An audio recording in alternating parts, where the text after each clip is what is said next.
Aprovechen que están con alguien más y respóndanle a la pregunta. La pregunta es, ¿por qué se escribió el Nuevo Testamento? No necesitan demasiado tiempo, una respuesta escueta, pero clara. ¿Por qué se escribió el Nuevo Testamento? Hay varias respuestas posibles. Una es que digan nariz en inglés. No sé, ¿no? No sé. Esa sería una respuesta sincera, si es que la dan, pero ya, para una vez está bien. No pueden quedarse en esa respuesta. Después de estos sermones, tienen que saber el por qué. La segunda respuesta posible es que piensen que es un conglomerado de versículos que están ahí, que suenan bonito y que de alguna manera traen paz a nuestro corazón, más o menos lo mismo que es el Ramayana para los de la India. Es un libro así que no va a ningún lugar, pero que les lleva a los de esa religión a suspirar, ¿no? Y decir, qué interesante. ¿Eso es? El Nuevo Testamento establece sobre bases sólidas y con una claridad absoluta, una cosmovisión. ¿Qué es cosmovisión? Visión del cosmos, ¿no? Es decir, podemos ver las cosas como son. Ahora, dentro de la filosofía griega, habían dos opciones respecto a todo lo que nos rodea. La una es el caos. Algunos bolivianos dirían que vivimos en el caos. Salimos de un problema, de un atolladero y comienza otro y nos preguntamos, ¿y no hay alguien que pueda poner orden o que ejerza autoridad? ¿Qué pasa? Y para muchos el asunto no tiene sentido, es un caos. Pues así veían algunos de los griegos todo lo que nos rodea.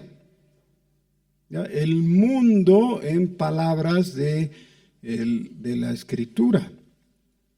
La palabra mundo traduce 6 diferentes objetos, por si acaso, pero uno de ellos sería eso.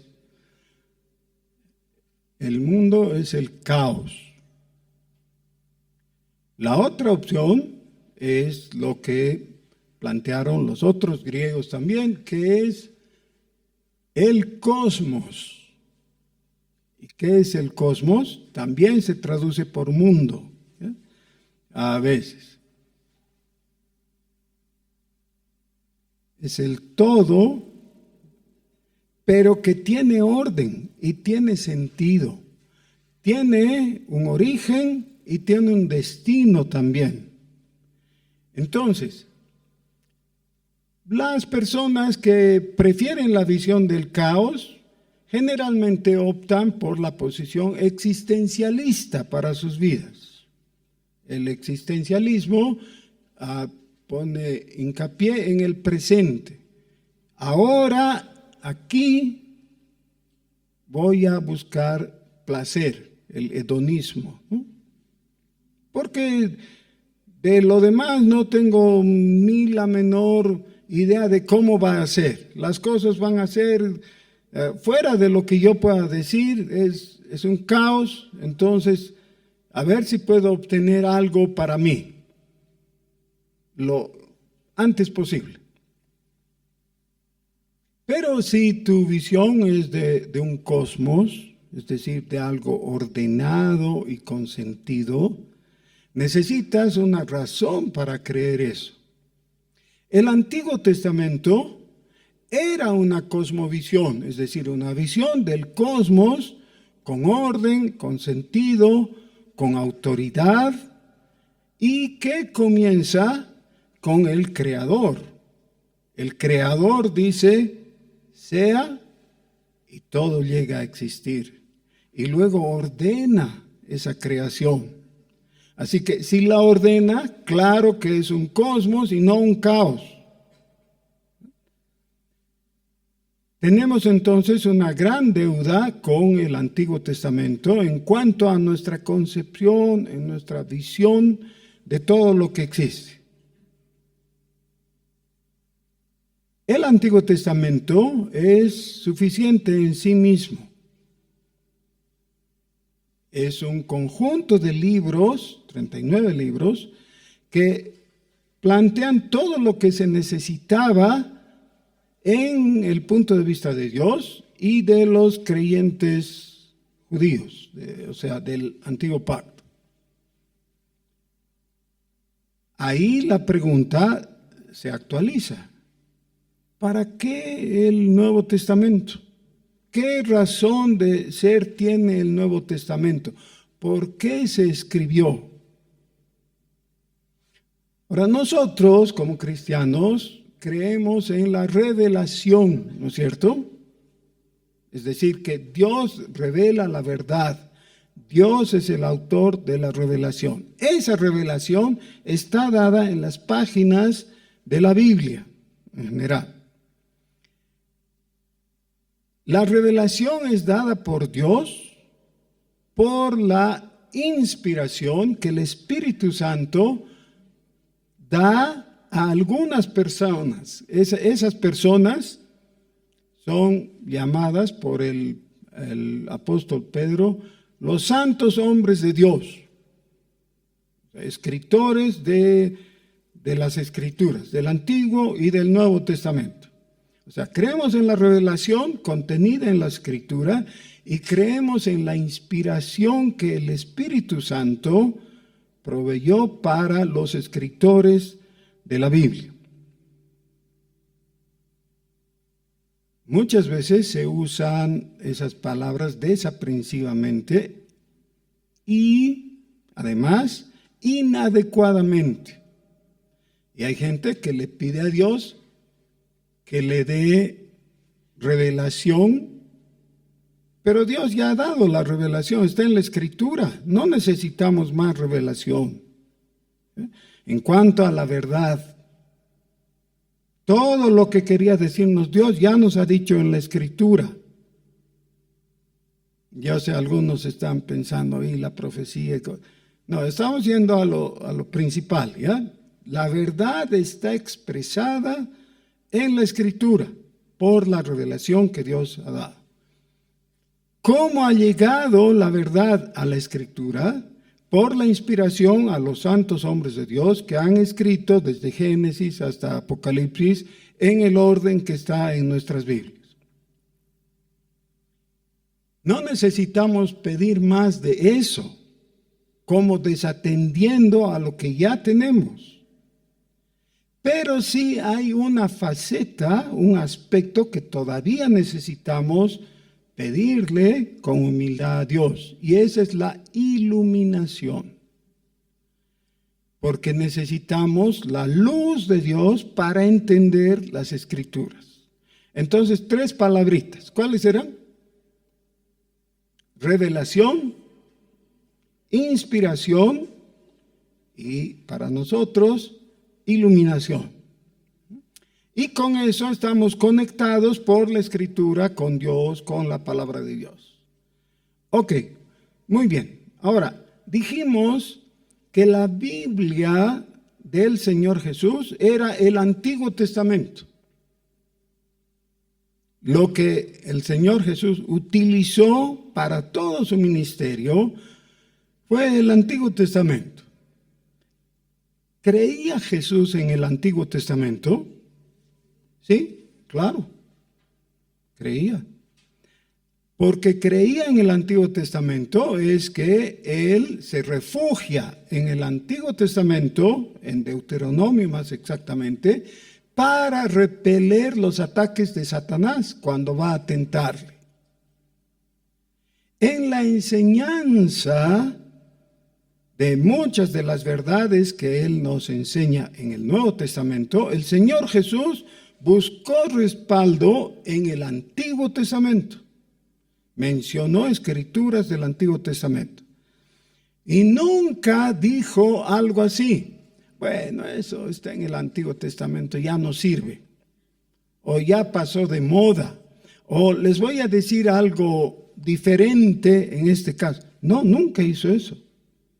Siempre apuntaló su enseñanza con la escritura del Antiguo Testamento y vindicó eso. Cuando estaba predicando el Sermón del Monte, hizo una afirmación refiriéndose al Antiguo Testamento, o por lo menos aparte de diciendo que no piensen que Él había venido a abrogar la ley. No he venido a hacer eso. He venido a cumplirla. Así que no hay antagonismo entre la enseñanza de Jesús y la ley contenida en el Antiguo Testamento, especialmente en el Pentateuco. También utilizó las escrituras de los libros poéticos y de los proféticos cuando demostró a los discípulos en el camino de Emaús que el cumplimiento de esas escrituras era lo que ellos habían visto en la vida de Él. Quiere decir, todo lo que dijo el Antiguo Testamento proféticamente se ha cumplido, solo que ustedes no lo han visto, les dijo. ¿Ya? Porque sus corazones estaban endurecidos y sus ojos estaban cegados. Pero el Antiguo Testamento ha proyectado la figura del Señor Jesús y en el Nuevo Testamento vemos el cumplimiento. Ok. Ahora entonces, todavía no hemos contestado por qué se necesita el Nuevo Testamento. Si con el Antiguo ya está completo. Porque la figura del Mesías está en el Antiguo, pero no en el cumplimiento perfecto. El cumplimiento perfecto es la persona del Señor Jesús. En Él se ha cumplido la voluntad de Dios, que en este sentido significa que Dios le da al hombre su palabra. Y por su palabra tenemos salvación. Recordemos cómo comienza el cuarto evangelio, es decir, el evangelio según San Juan. En el principio era la palabra, el verbo, ¿no? El logos. En el original se puede traducir como el verbo o también la palabra. En el principio era la palabra. Pero a diferencia de lo que hacían los judíos, que dejaban la palabra en el nivel estático, Juan dice, la palabra no es algo que se dice solamente. La palabra realmente es la persona de Jesús. Él es el verbo. Dice en el versículo 14, y aquel verbo fue hecho carne, es decir, se humanó. Y vimos su gloria, gloria como del unigénito del Padre, lleno de gracia y de verdad. Pero es en la persona de Jesús que la palabra de Dios llega y alcanza al perdido, al ser humano. Ok. Ahora, ahí es donde surge el problema, porque los que conocían la palabra escrita, es decir, los judíos en sus diferentes estamentos, no quisieron reconocer a la palabra viva, es decir, a Jesús. malinterpretaron la palabra escrita y rechazaron a la palabra viva. Y entonces quedan dos opciones. La una, quedarse con esa postura de muerte, que fue la de los judíos, de los días de Jesús y antes, o quedarnos con la opción correcta, que es reconocer a Jesucristo, que significa recibirle. Y por eso en el mismo pasaje que dice que en el principio era el verbo, también dice que todos los que le recibieron, los que creen en su nombre, les dio potestad de ser hechos hijos de Dios.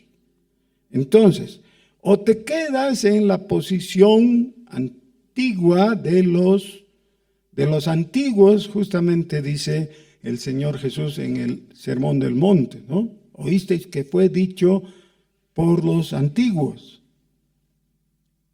O pasas a esta nueva posición de reconocimiento de la persona de Jesús. Eso significa tener al Hijo. Los que tienen al Hijo tienen la vida. Los que no tienen al Hijo tienen las Escrituras. Sí, pueden tener las Escrituras, pero cerradas. Tienen las Escrituras, pero no tienen la iluminación. No les comunica nada para vida. Les comunica ley para muerte. ¿Por qué para muerte? Porque esa ley les dice, tienes que hacer esto, y el otro, y el otro, y el otro, y les lleva al foso de la desesperación, porque no puede el hombre hacer lo que la ley le implica. Si haces esto, vivirás, dice la ley. La gracia en Jesucristo dice, no has hecho lo que dice la ley, pero vivirás. ¿Por qué? Sí, porque hay alguien que ha cumplido por ti. Ese es Jesús. Y Él garantiza que tengas vida. No por cumplir la ley, pero tampoco por no cumplirla, sino por la fe en su nombre. Por la fe en su nombre tenemos salvación. Esto es el corazón del Nuevo Testamento. Ahora, hemos visto en el libro de los Hechos todo ese proceso de afirmación de la centralidad de Jesucristo en el mensaje del Evangelio. Cuando el apóstol Pedro, primero en Pentecostés, después en la Puerta la Hermosa, después hablando ante Cornelio, predicó, llevó indispensablemente la atención, la visión de la gente que le estaba escuchando hasta la persona de Jesucristo. Eso es sumamente importante. El mensaje del Nuevo Testamento nos permite mirar en la dirección correcta. ¿En qué dirección estaban mirando los judíos? En la dirección opuesta. Eso significa arrepentirse. ¿No fue el llamado de Jesús? El tiempo se ha cumplido. El reino de los cielos se ha acercado. Arrepentíos, cambien de mente. Creed en el Evangelio, que es creer en Jesucristo. El Evangelio es Evangelio si en su corazón, en el centro mismo, tiene a Jesús. Si no, no lo es. Hay predicaciones que tienen mucho de verdad, buenos consejos para ser fiel en el matrimonio, para educar bien a los hijos, para hacer negocios sabiamente. Sí, muchas cosas. Pero si no tiene a Jesucristo en el centro, no es evangelio. Ahora, después de la figura del apóstol Pedro, aparece el segundo gran hombre del libro de los Hechos, el apóstol Pablo. Comenzó como perseguidor de la iglesia y se convirtió por la gracia de Dios y empezó a predicar. Y en el libro de los Hechos, capítulo 13, se inicia el primer viaje misionero. Él sale y, tal como él mismo lo plantea, visita primeramente a los judíos en las sinagogas del mundo disperso, del mundo romano al que estaba visitando. Y les predica a los judíos. Y en cada lugar hubo algunos que recibieron y fueron salvos, pero otros rechazaron y persiguieron al apóstol Pablo. Ya en el primer viaje misionero, el apóstol fue apedreado y dejado por muerto. Fíjense qué grave persecución. Fue dejado por muerto, abandonado. Pero siguió predicando. Concluyó el primer viaje misionero y iba a iniciar el segundo viaje misionero. Pero se quedó en la iglesia base de esa obra misionera, que era la iglesia de Antioquía de Siria. En Antioquía de Siria, estando él ahí, y Bernabé, su compañero del primer viaje, llegaron judíos de Jerusalén a la iglesia de Antioquía de Siria. Si no saben dónde están esas ciudades, busquen en sus mapas, porque esa es la forma correcta de leer la Biblia. ¿Ya? Busquen en sus mapas dónde está Jerusalén y dónde está Antioquía de Siria. Desde Jerusalén al sur, fueron al norte, al extremo norte de Siria. Ahí está la ciudad de Antioquía. La primera ciudad que tenía una iglesia cristiana mixta, es decir, judíos y gentiles, que vivían en paz. Los judíos convertidos habían recibido y acogido a los gentiles para que se conviertan. Y se convirtieron. Así que había una sociedad mixta de judíos y gentiles en Antioquía de Siria. Ahí los judíos que llegaron les dijeron a los cristianos gentiles que deberían circuncidarse. El apóstol Pablo, sí, me dicen que está en el mapa ahí, y está muy bien, gracias César. Los judíos que fueron a Antioquía de Siria les decían a los gentiles que debían circuncidarte, y gracias a Lucas, que es el escritor del libro de los Hechos, describe perfectamente, dice, debían circuncidarse según el rito de Moisés. O sea, no es algo equívoco. No les están dando una instrucción que podrían decir luego, era un malentendido. No, no era un malentendido. Lo que les estaban diciendo, antes de ser cristianos o pretender ser cristianos, tienen que hacerse judíos. Si no, no vale. Entonces, tanto Pablo como Bernabé defendieron el evangelio de Jesucristo, que dice que en Cristo estamos completos. Él es más que suficiente. ¿Qué necesita el pecador para ser salvo? A Jesucristo. Jesucristo le salva.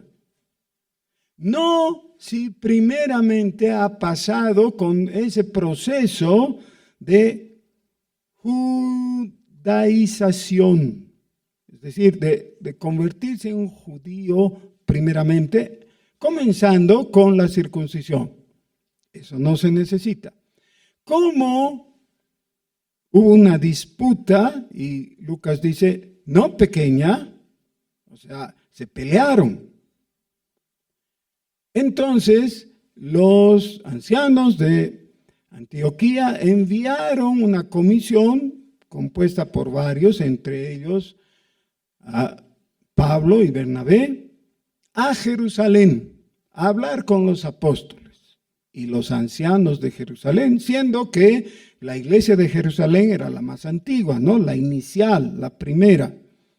Entonces fueron ahí y les explicaron el porqué de la disputa. Y la conclusión clara de los ancianos de Jerusalén y los apóstoles fue que no necesitaban nada, necesitaban a Cristo. Y eso es todo. Y esa es la conclusión teológica, que fue válida y fue respetada después en los diferentes lugares donde llegó el cristianismo. Pero, y este punto, por favor, vuelvan a leer el libro de los Hechos y pónganle atención, porque ¿saben qué? Lucas nos cuenta en una manera tan magistral todo esto que ocurrió, que realmente nos evita la posibilidad de equivocarnos. ¿Por qué? Cuando una persona tiene una cosmovisión, no es tan fácil cambiar y tener otra. Porque uno ni siquiera está consciente de todo lo que implica esa primera cosmovisión, y luego cuando dice, sí, eso ya lo voy a dejar, voy a agarrar esta otra, no se da cuenta que inevitablemente, por razones culturales, muchas de las formas de pensar han sido transportadas de la primera a la segunda. Y eso es lo que pasa en todas las culturas, nosotros también. ¿Por qué pensamos como pensamos? Porque hemos recibido una herencia cultural. Esa herencia está siendo bombardeada constantemente por influencias del exterior, al punto que algunas personas creen que ya han cambiado totalmente. ¿Les ha pasado que se han encontrado con su antiguo compañero de curso que cuando estaba en el bachillerato se ha ido a vivir a los Estados Unidos, digamos, y vuelve? Y tú ves que ni habla bien español ya, ¿no? Es decir, se ha agringado, ¿no? Pero en medio de esa forma de tratar de expresarse como gringo, se le sale algo que es típicamente colla, ¿no? Digamos el ya o alguna cosa así. Bueno, eso es natural, porque somos lo que somos, y eso es lo que ocurre. Ahora, en términos religiosos, recuerden, la religión es parte de la cultura. Entonces, los que habían sido judíos toda su vida, ahora habían abrazado la fe en Jesucristo y eran salvos por la fe en Jesucristo, pero seguían pensando en algunos detalles, en cuanto a la conducta sobre todo, como judíos. Y este es el punto interesante y por eso es el gran valor del libro de los Hechos. El mismo apóstol Pablo seguía siendo un judío. En su mente. No es que había apostatado, no es que no había entendido a Jesús, creía quizás como ningún otro, creía en Jesús, pero todavía sentía y miraba las cosas como judío de vez en cuando. Y por eso se equivoca. Más de una vez. Insiste en algo que no tenía sentido, con lo cual él estaba luchando. ¿Les ha ocurrido alguna vez que van a usar una ropa azul o negra, un saco, digamos, y antes de ponérselo, lo ponen sobre la cama? Y se dan cuenta que antes que tu saco, ahí ha estado el gato. Y lo ha llenado de pelos. ¿Les ha pasado algo así? Bueno, los que les ha pasado saben cómo es. ¿Y ahora qué hago? Entonces, claro, se puede cepillar y queda bien, ¿no es cierto? No. Hay pelos de gato que se aferran y después de 3 veces de que va a la limpieza, tu prenda, vuelve y sigue el pelo ahí. No sé cómo, pero hay cosas que están impregnadas, están metidas en eso. Miren, después del tercer viaje misionero, ya en el regreso del tercer viaje misionero, Dios le habla al apóstol Pablo a través de unos profetas. Uno primero y después de las hijas de Felipe, ¿no? Pero el mensaje era claro, que no vaya a Jerusalén. ¿A qué lo había llamado Dios al apóstol? A las misiones. ¿Por qué quería él ir a Jerusalén? Por cumplir un voto que él había hecho de nazareo. Pero eso es dentro del ritual judío. Y ahí lo que le hacía falta a él era alguien, un buen amigo, ojalá lo hubiera tenido a Bernabé en ese momento, pero no estaba Bernabé, que le diga, a ver, Pablito, un ratito pues, ¿cómo vas a querer cumplir algo del ritual judío? Tú mismo has enseñado que eso ya pasó. No se daba cuenta.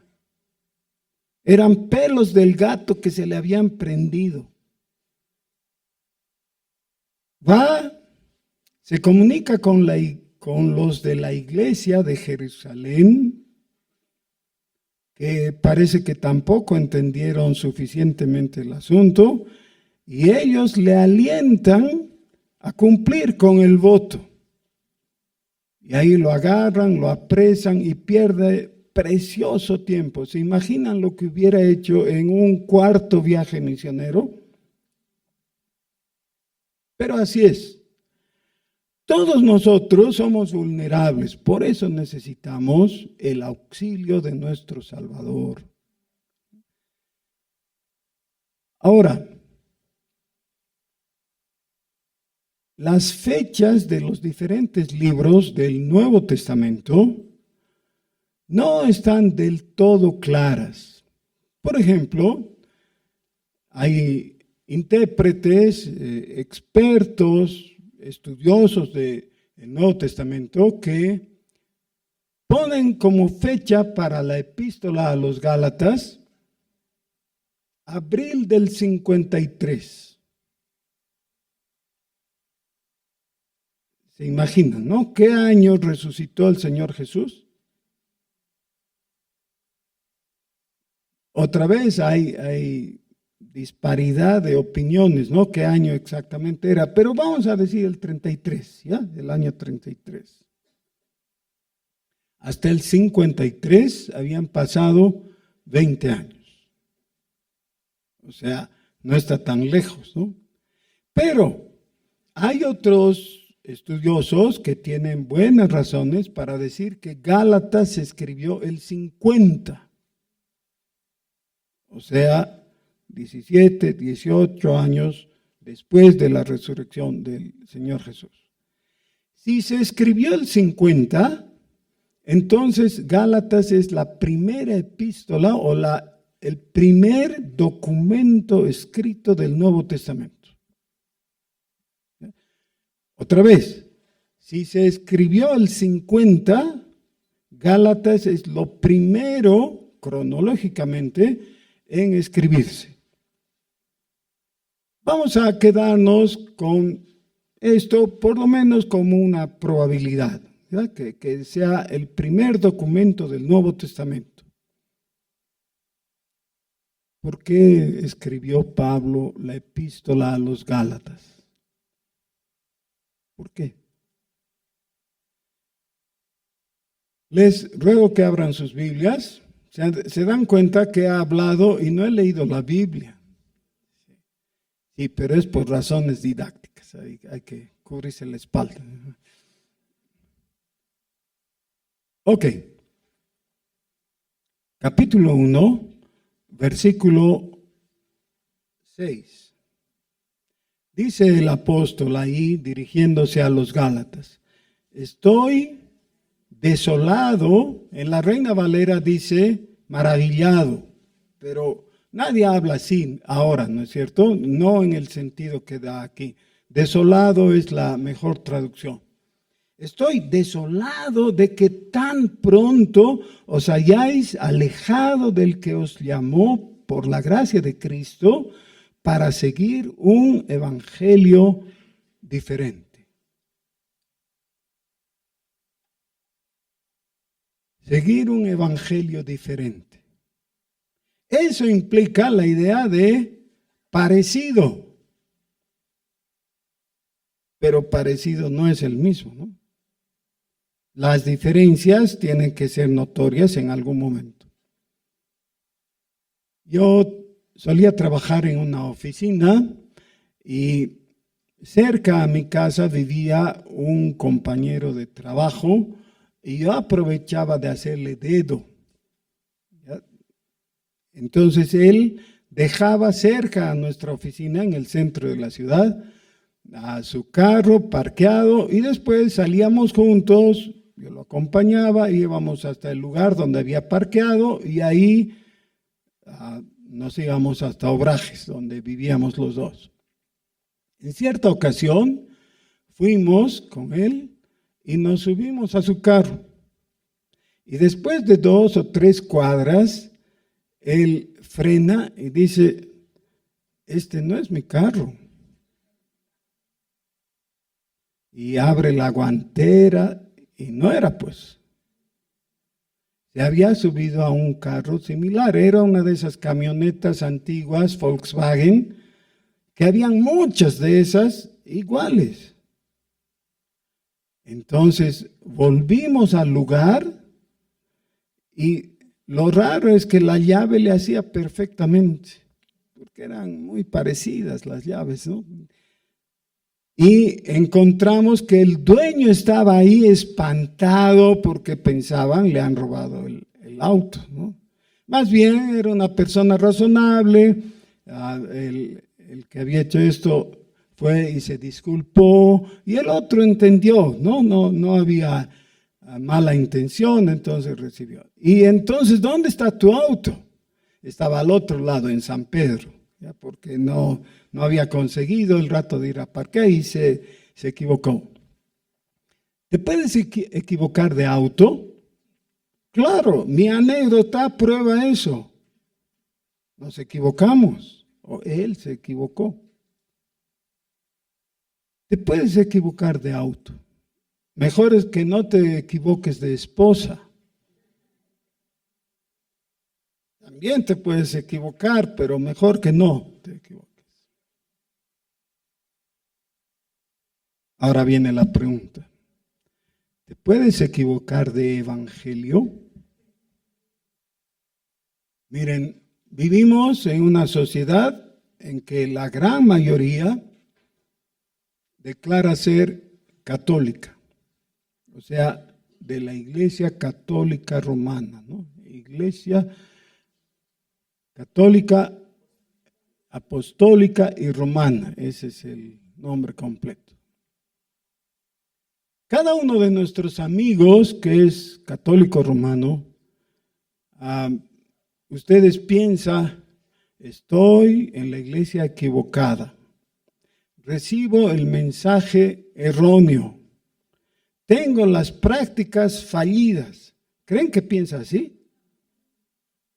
Yo no creo. Yo creo que casi cada católico piensa, estoy en la iglesia verdadera, fundada por Jesús y dirigida por el primer papa que fue Pedro, y lo que se proclama cada domingo en la misa es la verdad, ¿o no? Claro, eso es lo que piensan.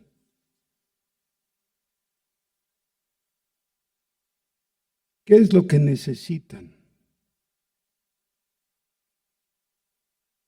Lo mismo que ese mi amigo al subirse al auto y notar que hay algunas pequeñas diferencias. Este no es mi auto. ¿Por qué?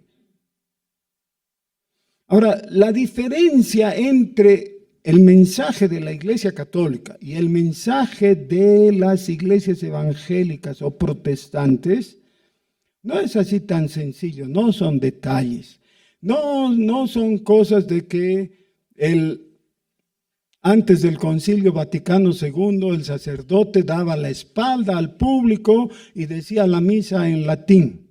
Y ahora entonces ya han cambiado. Ahora el cura o el sacerdote está frente a la gente y habla en español. Bueno, entonces ya están bien las cosas. Sí, ya están bien. No, esa es una cosa superficial.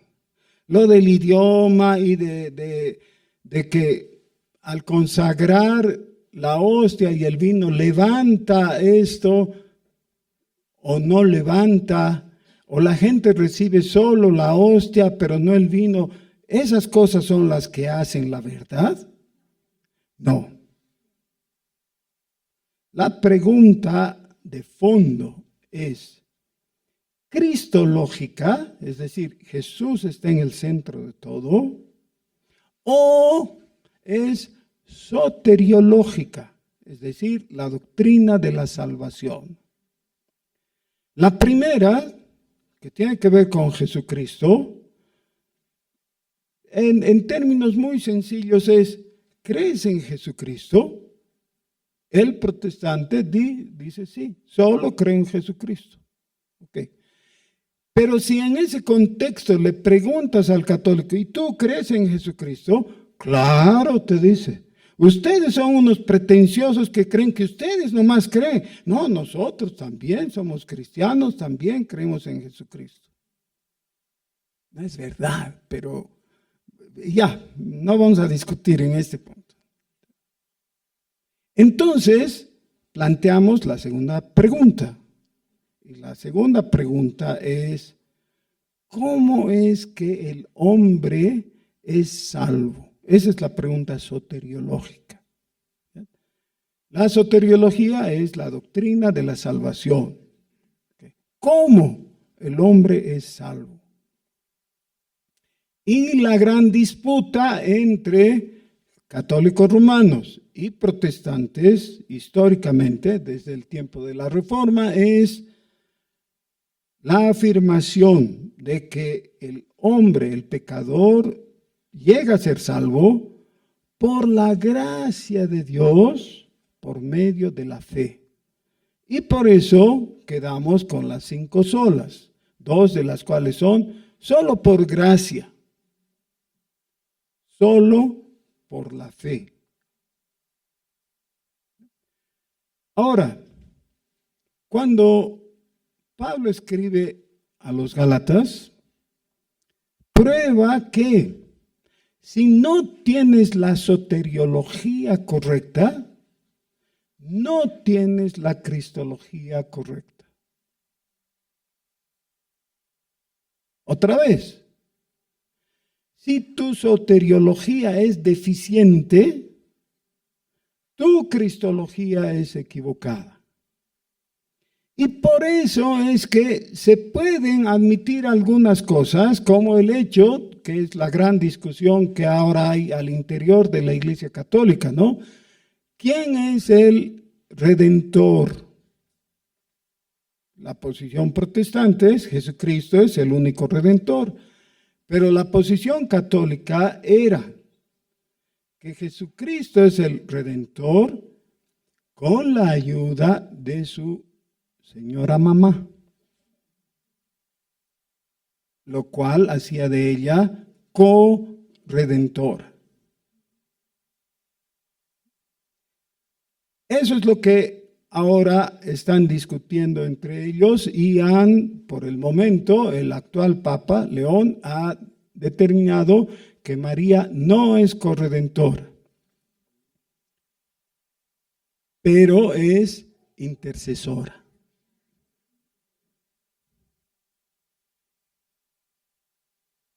Y claro, los que estaban descontentos con el decreto de no reconocerla como redentora, entonces, pero si es intercesora ya está bien, ¿no? Ya, sí, pero entonces, soteriología equivocada te lleva a una cristología anodina.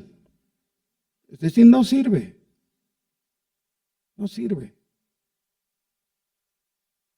En los 4 evangelios hay una declaración descrita en los labios del apóstol Pedro. Ya eso está en Mateo, en el capítulo 16, en medio de la conversación que tiene Jesús con los discípulos, cuando les preguntan, ¿ustedes qué dicen? ¿Quién soy yo?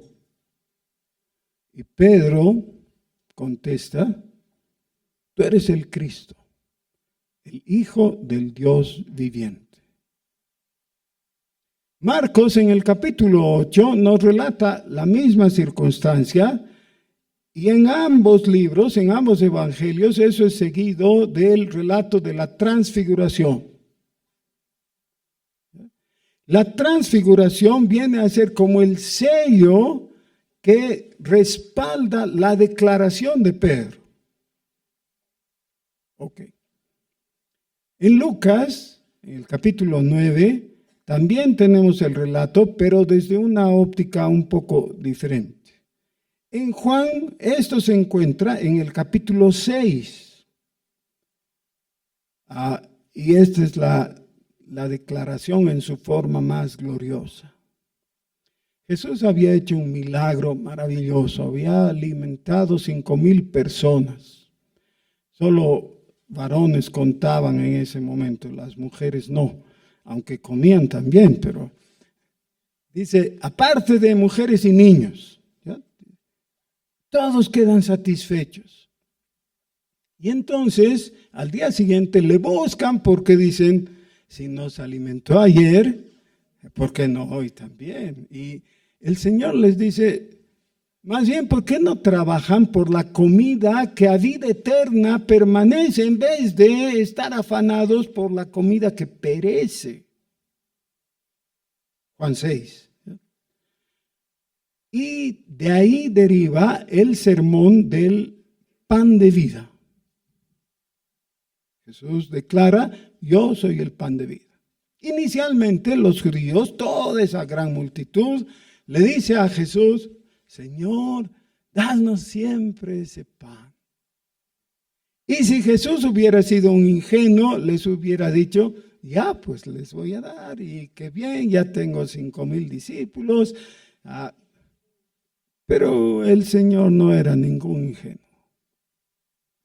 Entonces les va ajustando los tornillos, ¿no? Los pernos así, a ver, ¿cómo es esto realmente? Y les muestra que era necesario, metafóricamente, que coman su carne, que beban su sangre. Ni Jesús estaba hablando literalmente, ni ellos lo entendían tampoco así. Ellos entendieron lo que estaba diciendo. Entendieron que se trataba de un compromiso a fondo, que se trataba de dejar todo lo demás y solamente asirse de Él. Y entonces hicieron una declaración. Dura es esta palabra. ¿Quién la podrá soportar? Y se empezaron a ir. Y cuando se fueron todos esos miles, quedaron 4 gatos. 12 en realidad, pero uno era traidor, ¿no? Quedaron los discípulos, los 12 nomás. Entonces el Señor, viendo cómo la gente no había aceptado su palabra, les preguntó a los 12, ¿ustedes también se van a ir? Y si tenías alguna duda para reconocer a Pedro como el primer papa, esta es la buena razón para que le reconozcas nomás. Ahí el gran Pedro hace la declaración. Y le responde a la pregunta con una pregunta propia. Le dice, ¿a quién iremos? O sea, si nos vamos, pero no tenemos a quién ir. Solo tú tienes palabra de vida eterna. Y nosotros hemos creído y conocemos que tú eres el Cristo, el Hijo del Dios viviente. Nosotros debíamos decir lo mismo, hacer eco de esas palabras. Señor, no queremos a otro porque cualquier otro solo es un estorbo, queremos a Jesucristo. Si tu fe no está en Jesucristo, estás en un evangelio diferente. Miren lo que entonces dice a continuación el apóstol Pablo escribiéndoles a los Gálatas. No que haya otro evangelio, sino que hay algunos que os perturban y quieren pervertir el evangelio de Cristo. Mas si aún nosotros o un ángel del cielo os anunciare otro evangelio diferente del que os hemos anunciado, sea anatema. Maldito. ¿Cómo termina el Antiguo Testamento? Con maldición. ¿Cuándo da Dios la maldición? Rotundamente, no es que menciona, no, sino establece maldición. ¿Cuándo?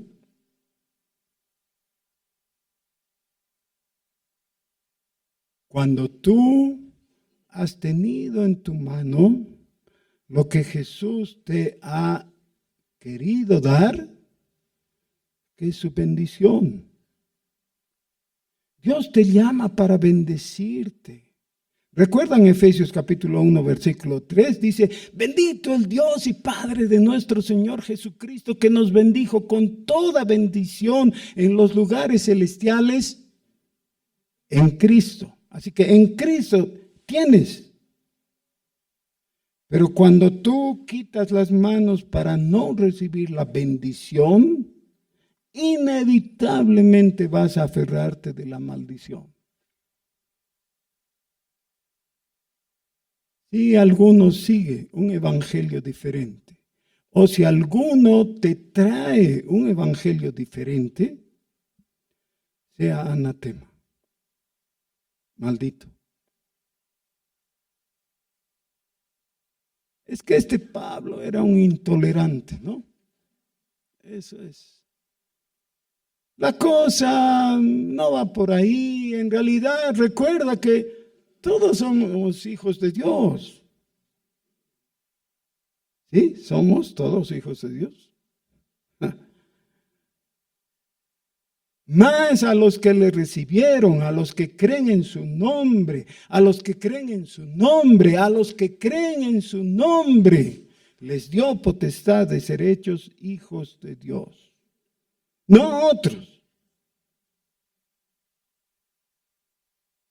La pregunta que debaten los teólogos es, ¿hay salvación para todos? Y entonces los unos tienen buenas razones, los otros tienen buenas razones y tal. Sí, hay salvación para todos. Porque la muerte de Jesús es infinita en su valor. Él puede salvar a todos, a toda, al 100% de la humanidad, respecto al valor del precio pagado en la cruz del Calvario. Pero hay salvación efectiva solo para los que creen en Jesucristo, los que le reciben. Los que no le reciben, ellos mismos están abrazando maldición. Las palabras que dice aquí el apóstol, las dice obviamente en un estado de apasionamiento. Las escribe y un poco más adelante les dice, miren del tamaño que hago mis letras, porque estoy furioso. Porque ustedes han comenzado bien y ahora están siguiendo un evangelio diferente. Por la gracia de Dios, por la gracia de Cristo, ustedes estaban en el evangelio. Pero ahora están dando oídos a los que predican un evangelio diferente. Como antes os hemos dicho, también ahora lo repito, si alguno os predica diferente evangelio del que habéis recibido, sea anatema. Sí, Gálatas es el primer documento cristiano escrito de todos los tiempos. Nos preguntamos, ¿por qué lo escribió? En el factor humano tenemos que reconocer, Pablo estaba con su corazón tomado, porque ¿saben lo que le había costado ir a evangelizar a los Gálatas? Los Gálatas vivían en la parte oriental de lo que ahora es Turquía, ¿ya? Más cerca al Irak, a Siria, ¿ya? En el mapa. Había hecho un viaje visitando las ciudades de ahí, de esa región, Galacia, y realmente casi dio su vida por predicar el evangelio. Y ahora ellos, todos distraídos, empiezan a aceptar algo que es bonito y es seductor. El judaísmo siempre es seductor. Y hay gente que se enamora porque vienen y te dicen, ¿y ustedes practican la Pascua? ¿Sabrían cómo celebrar la Pascua? Y entonces hay cristianos que meten la cola entre las piernas y se achunchan y dicen, y nunca celebramos la Pascua en la iglesia. Y da gracias a Dios que no celebramos, eso es del judaísmo, no es del cristianismo. En el cristianismo celebramos la Santa Cena, que es la Santa Cena de Jesucristo. Hermanos, no tenemos que ser tan livianos en aceptar cualquier cosa que otros presenten. Si no le pones atención, de repente vas a estar siguiendo un evangelio diferente. El evangelio que necesitas es el de la Escritura, donde Cristo está plenamente revelado.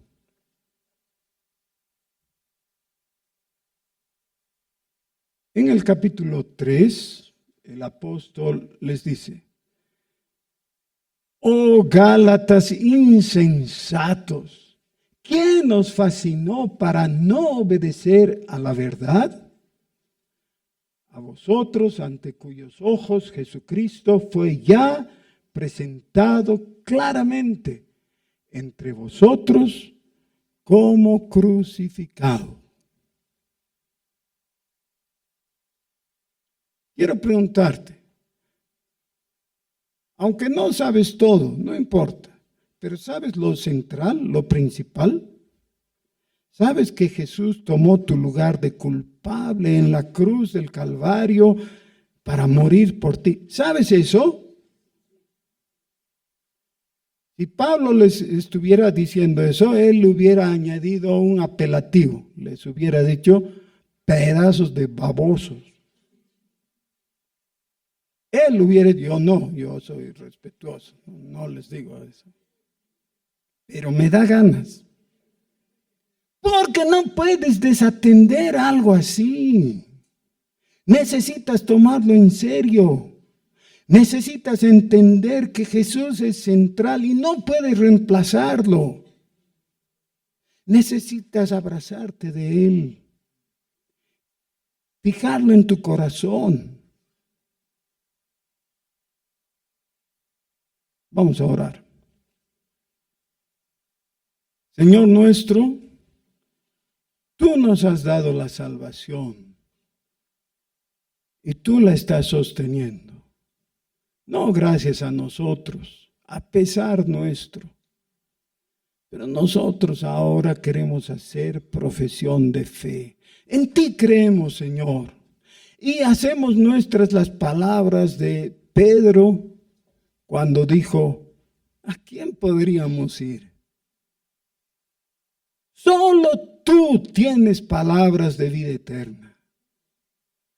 Nosotros hemos creído y conocemos que tú eres el Cristo, el Hijo del Dios viviente. Nadie más merece recibir la gloria y la honra, el poder, la sabiduría, el honor, el loor. Solo tú, Señor. Nos inclinamos ante ti. Tú eres nuestro Salvador. Bendito seas, Jesús. Amén.